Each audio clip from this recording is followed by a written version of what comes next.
It was the dawn of the third age of mankind, 10 years after the Earth-Minbari War.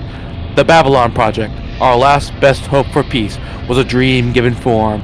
Its goal, to prevent another war by providing a place where humans and aliens work together peacefully in a protocol of commerce and diplomacy. A shining beacon in space, 2.5 million tons of spinning metal with 250,000 humans and aliens. It failed. But then, failing in the year of the Shadow War, it became our last best hope for victory. This is the story of the last of the Babylon stations. The name of the place is Babylon 5.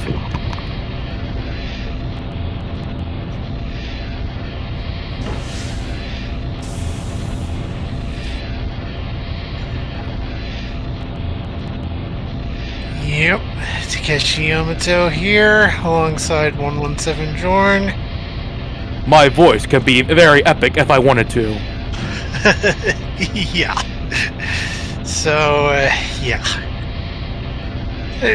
Ron is very much a B5 fan, and while I haven't seen it all that much compared to Star Trek or Star Wars, I have seen some clips, and it is a good show. And some of the characters are very memorable and have memorable moments. We won't go into too many details of that, but we are going to basically cover the series as something of a whole for this podcast. I plot some of the nuances, and of course, the ships. One of which you are seeing right now. Yep.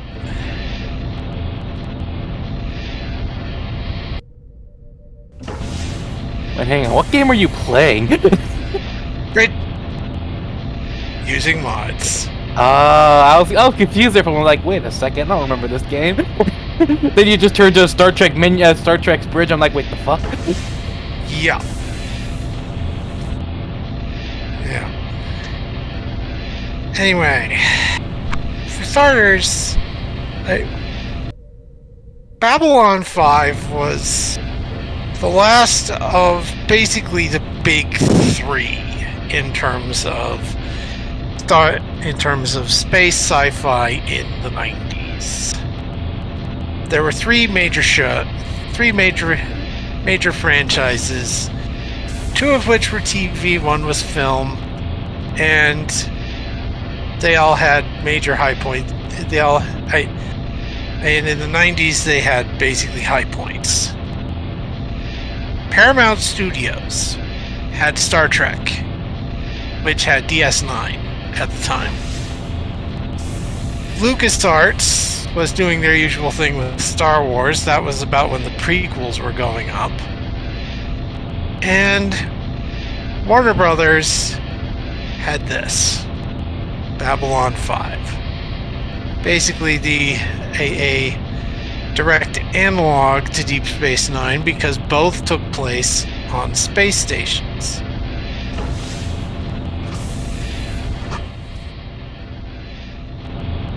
Obviously, different universes, but they both basically had the same.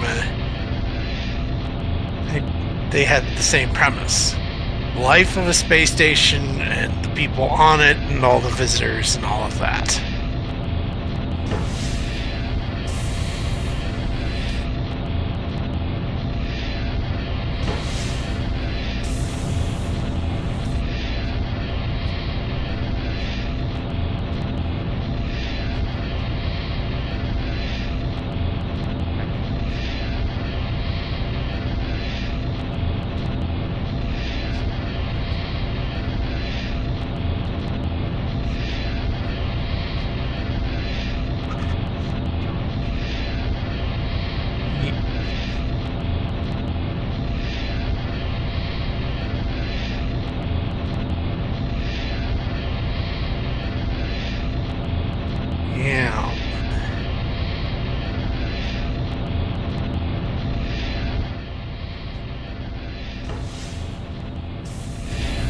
TV movie that introduced the thing.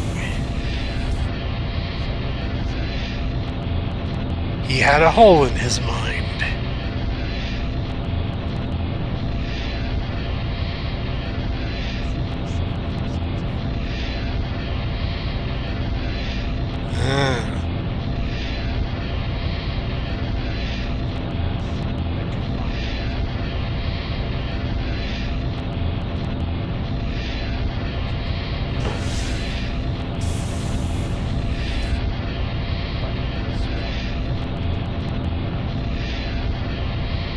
Yeah.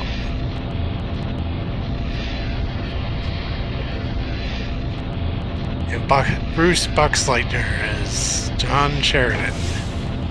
A very different character with different background than O'Hare's character. Both fought in the Earth-Minbari War. Yeah. O'Hare's character, I don't remember his name, was a fighter pilot in the last battle, from what I know. And he got picked up by the Minbari for some reason, and what they found from him caused them to bring an end to the war. Meanwhile, Sheridan was a ship captain, and he managed in an Earth Alliance cruiser, he was able to take out a Minbari ship.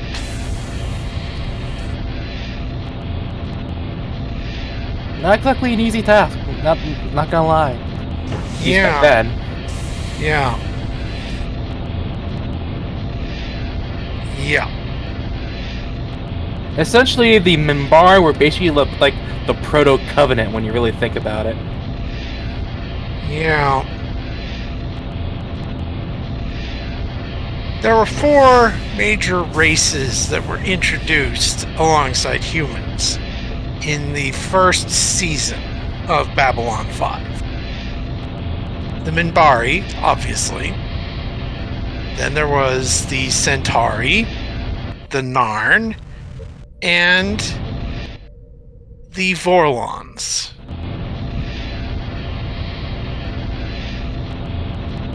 The Vorlons were hyper-advanced people.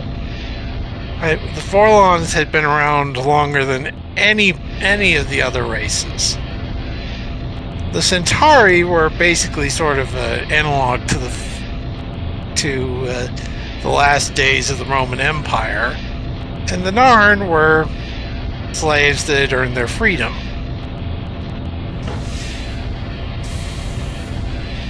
And, of course, the Babylon Project was an attempt to basically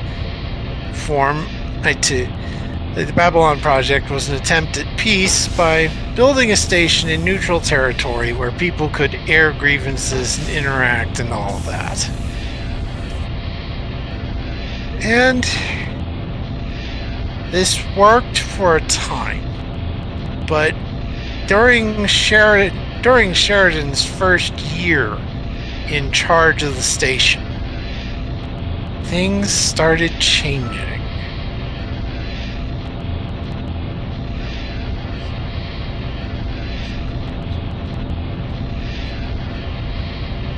All right, that was when the assassination of the Earth Alliance president at the time, allowing his vice president William Clark to take over.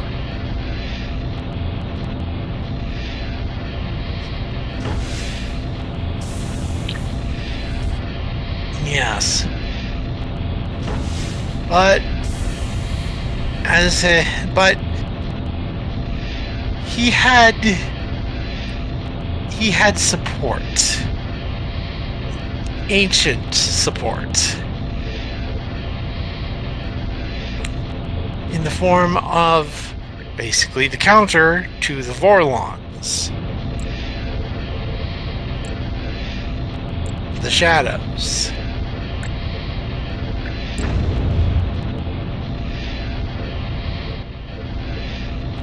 Now, at first, the shadows were only. At first, we only saw the shadows through one of their middleman agents, Mr. Morden.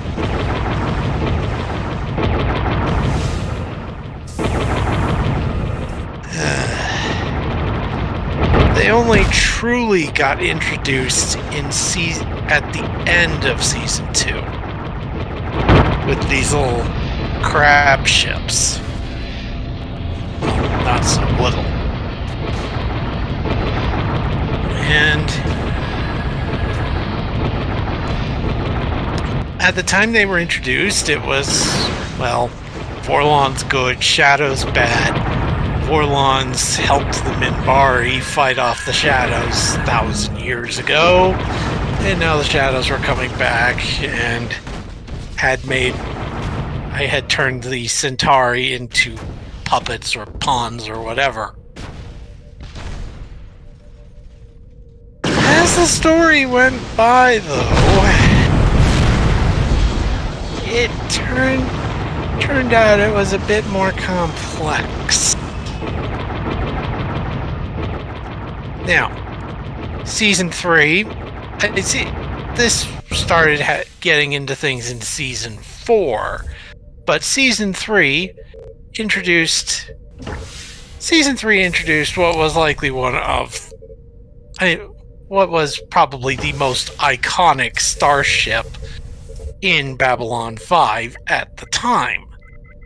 In the entirety of Babylon 5.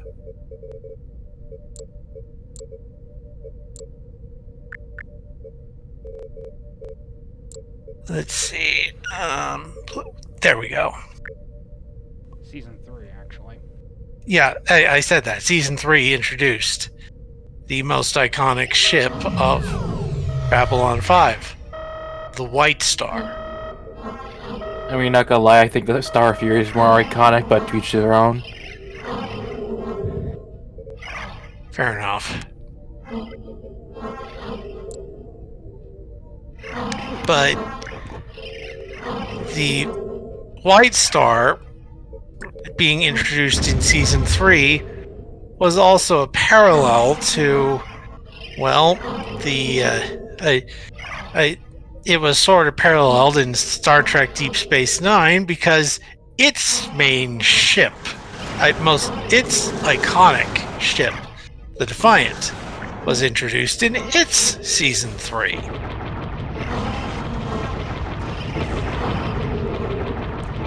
So, yeah. Anyway, I haven't watched the show quite as much as Ron or even Jorn. I'm just going by what I've heard and read. But apparently, the Vorlon, there were several other races, 6 of them, that were around even before the Vorlons and Shadows. The first ones. They helped the Vorlons and the Shadows develop, and then they left, leaving the Vorlons and the Shadows to take up their mantle. However, the Vorlons and Shadows basically had a difference of opinion as to what was a better force of evolution and growth in the a better force of evolution, growth, and change. The Vorlons believed in order, and the Shadows in chaos.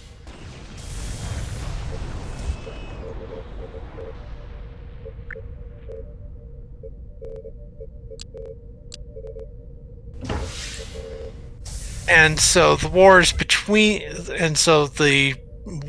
between their forces, well, it was sort of a major grudge match. It sort of became a grudge match to prove who was superior. And, well, eventually Sheridan basically told them managed to tell them to GTFO. And they did.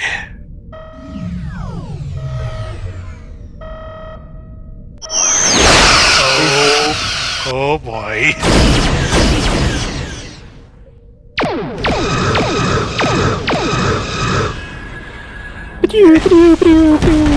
Yeah, anyway, you were saying, Jordan?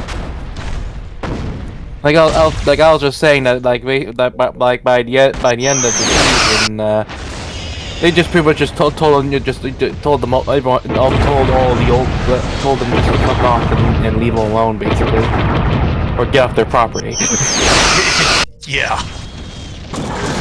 And then there was, well, and then things turned back towards Earth, or facing down President Clark and freeing the Earth Alliance from his Orwellian BS.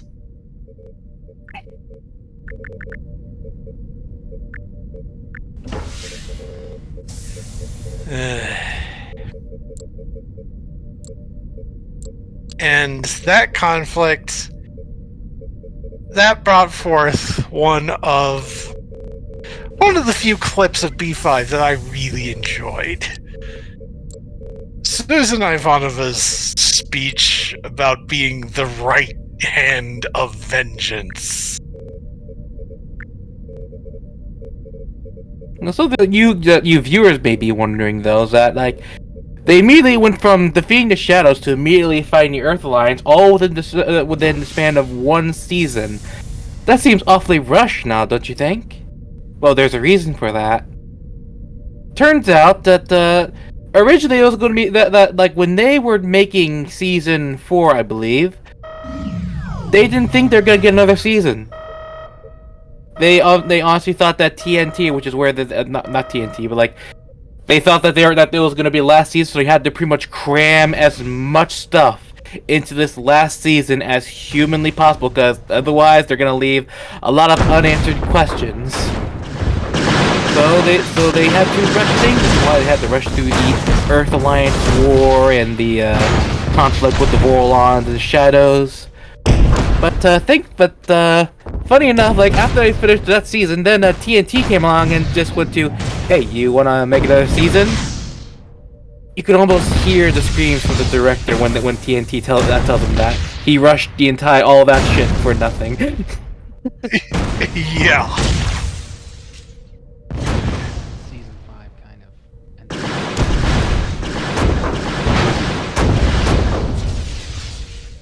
Yeah, season 5 is like I'm still like watching season 5 personally, but like from what I understand, it's a bit more disjointed because due to the fact that they have to rush through season 4. It's not a bad season. It's just like they fall into the trap where like, hey, the big bad evil people are gone, so what's left? They do manage to come up with a solution. It may not be the perfect solution, but it is a solution. Yep.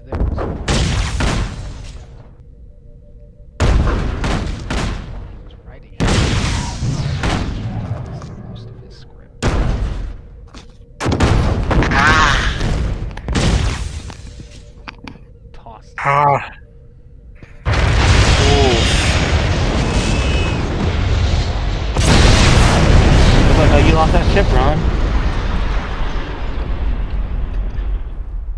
Or not. Huh.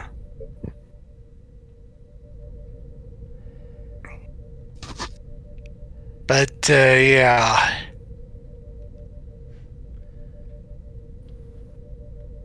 For those of you watching, though, like if you're looking at the current image of the Omega class destroyer in the show, those two quote unquote wings would be rotating around the ship, because those aren't wings; those are gravity blocks. Babylon Yep. really likes that sort of thing. Yep. They generated. Yeah. They didn't have any special artificial gravity tech for Earth. They just used rotating block routine. Those of you who are fans of the Gundam series, think of what the Argama had Yeah, in yeah, Mobile Suit Zeta Gundam. yeah. And I think the Archangel might have had something similar, or maybe I don't not, think so. No, like the Archangel didn't have that. or at least not a visibly rotating thing, but maybe like moving blocks in that round bit inside the round bit.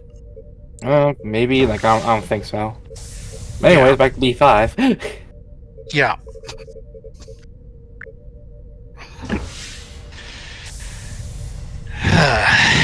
Yeah. But yeah. The characters are obviously ship combat was a big part of it, but where it really shined was the characters. And they had some good ones. Obviously, the first character they had Michael's character and his XO, whoever she was.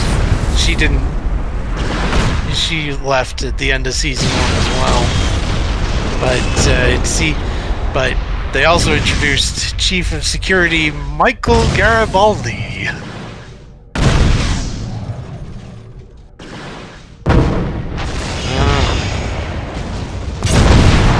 Oh dear.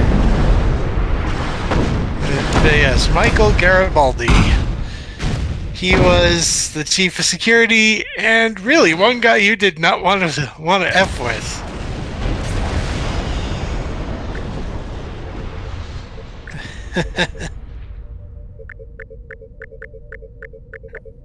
I mean, Michael Garibaldi is basically. The way that I always sort of view Garibaldi is that he is basically Sherlock Holmes if he was raised in Brooklyn and then shot into space, basically. Actually, he's Bostonian. oh, Bostonian. Yeah, you get what I mean. Yes, I Yeah. know, which is Yeah. Yeah. And then season 2 introduced another. I don't know if she was season 1 or season 2, but there was also Susan Ivanova. She may not have been. I don't know. Again, I don't remember if she was introduced in season 1 or season 2, but in season 2, she essentially became Sheridan's XO. And she was introduced during Midnight on the Firing Line, the series premiere, proper series premiere. Replacing someone else. B5 went through a bit of a casting shenanigans. Yeah. But yeah, Susan had quite a few fun quotes, often done in YouTube. One of them is the aforementioned "I am the right hand of God. I am the right hand of vengeance" speech. Then there's boom. Yes. No boom today, boom tomorrow. There's always a boom tomorrow. Which leads to my favorite thing. If you go to Zaha Boom, you will die. Yes. And there was also one time when she was chastising a ship captain who was docking or whatever, and said, and basically said that she was God.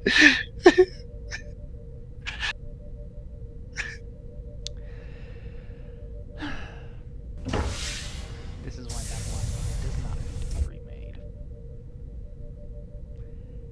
Yeah. For the first time. Yeah. And there were a few other characters who were very good. Another of the ones I remember was Londo Molari. the ambassador of the Centauri. And he had some fun bits too, including a line that we've sort of appropriated. What do you want, you moon-faced assassin of joy? No, you gotta say it with his accent. You gotta say it like this. What do you want, you moon-faced assassin of joy? You gotta say it with his accent. You gotta do that. I tried doing it with an accent. I guess my accent was wrong. Peter Jurassic was very good at doing that. And Yes, then it there has was- this way of just crunching up his voice. And then there Yeah. was Andreas. I believe is. I don't know how to pronounce his name, but he played Tomalak on TNG. He played Jakar. The series basically revolved around him and Malari. Pretty much outright stated by JMS. Right. The Narn ambassador, and he and Malari were I suppose the proper term is frenemies. They started hating each other, then they started working together. By the end of season 4, they were kind of friends. At the end, when Malari had to die, Jakar died as well. And then there was another member of the Centauri who was also kind of fun. Malari's assistant, Veer. There's another clip that I've seen that's really funny that showcases Veer perfectly. Veer is meeting with Mr. Morden on an errand for Malari. And during the conversation, Morden says, "What do you want, Veer?" And I loved Veer's reply. "I want to live just long enough for them to cut off your head and stick it on a pike as a warning to the next 10 generations that some deals come with too high a price. I'll look up into your lifeless eyes and give a little wave like this." And by the end of the at the end of the Vorlon Shadow War arc, he was able to do just that.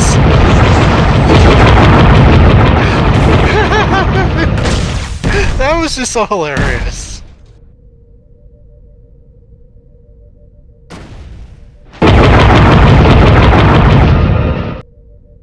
Let's see, other characters. Oh, there was a human trained as a ranger who showed up in season 3 and made it through at least season 4. And there was one scene where he's showing up asking for information, and if you don't give me what I want to know, in the next 5 minutes, I will be the only person at this table still standing. 5 minutes after that, I will be the only person still in this room still standing. And, well, 10 minutes later, he was the only person in the room still standing. Because he kicked the stuffing out of everybody else.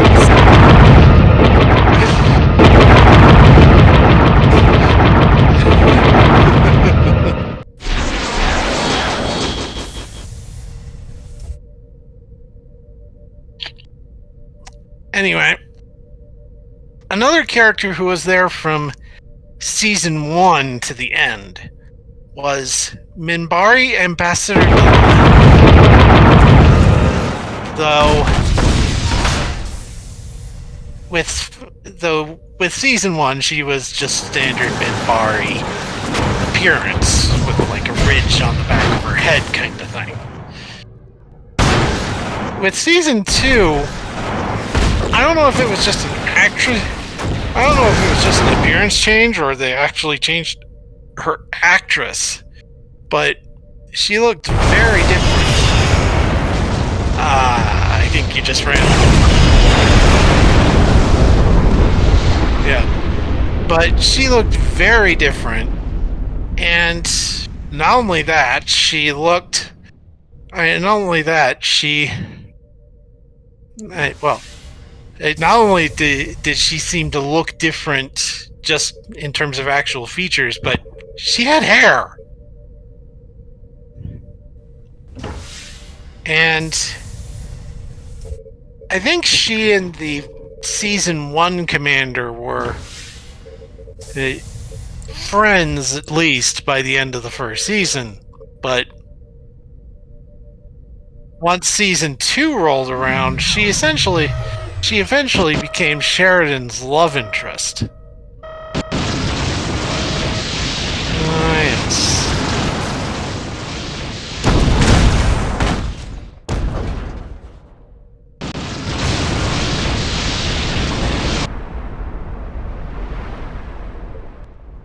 And let's see. Sheridan, Ivanova, Delenn, Malari, Jakar, Morden,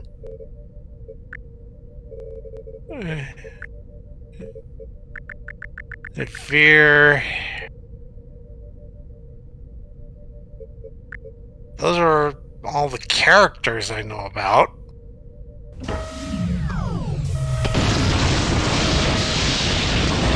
at least the one. Oh, there was also a telepath, Lita. Or Lita, or whatever. And that brings up another aspect of Babylon 5. Psychics.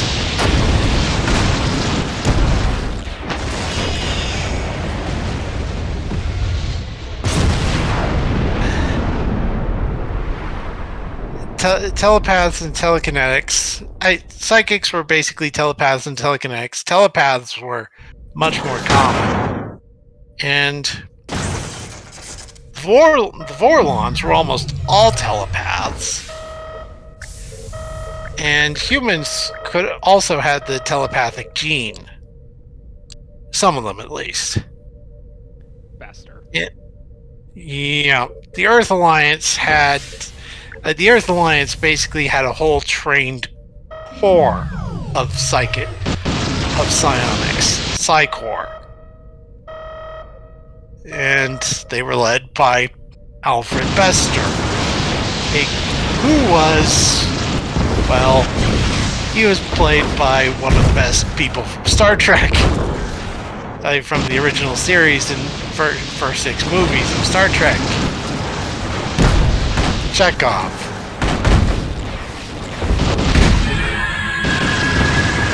Kind of disconcerting to see him in Star Trek as one of the main characters, and then in Babylon 5 as, well, something of a bad guy.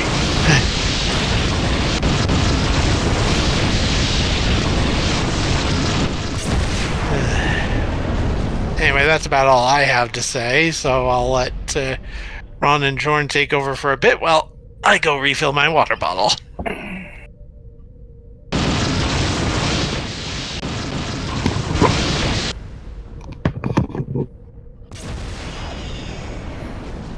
You got something to say, Ron?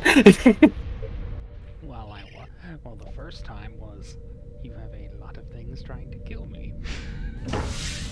Obviously. Well, just proves that the shadows are not invincible, just very tough.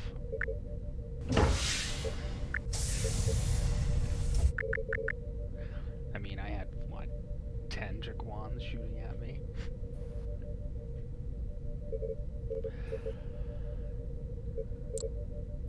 Hmm? Oh. What's that? And it's one of the first one ships.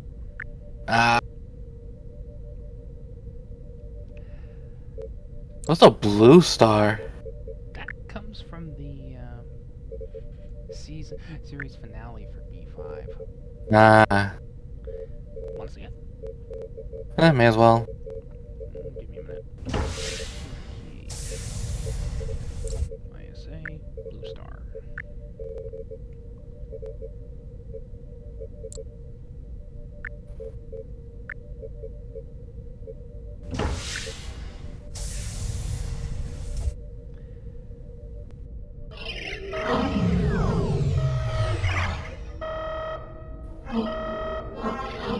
Well, it certainly is blue.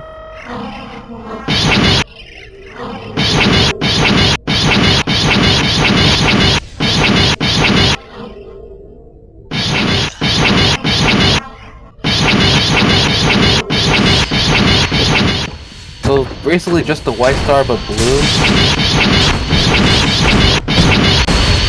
Okay, I am back. Well, it's a lot smaller. It's more a shuttle than anything.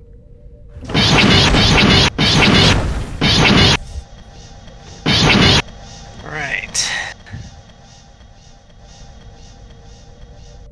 If I recall correctly, just basic knowledge from reading, the White Star was made with Orlon tech.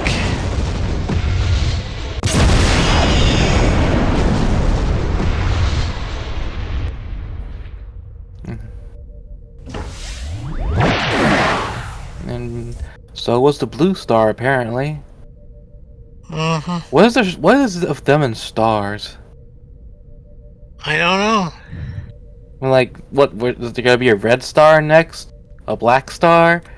Well, technically there was a black star. I was gonna point Emphasis out on was.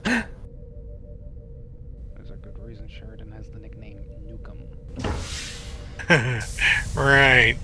4 nukes, 4 successes. Yeah. And Sheridan actually used this during the series finale to go to Coriana 6 and get, well,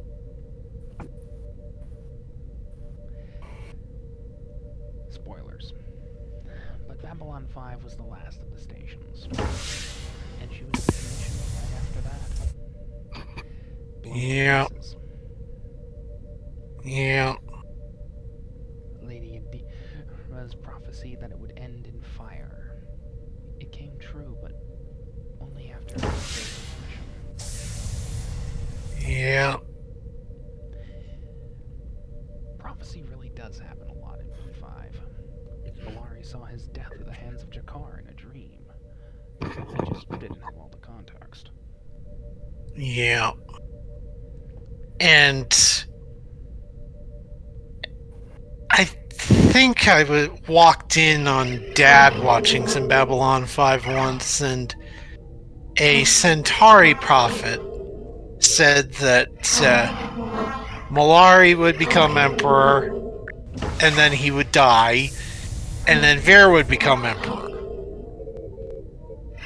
And technically, that happened. Just long into the future. Okay. Why am I hearing shadows? I don't know.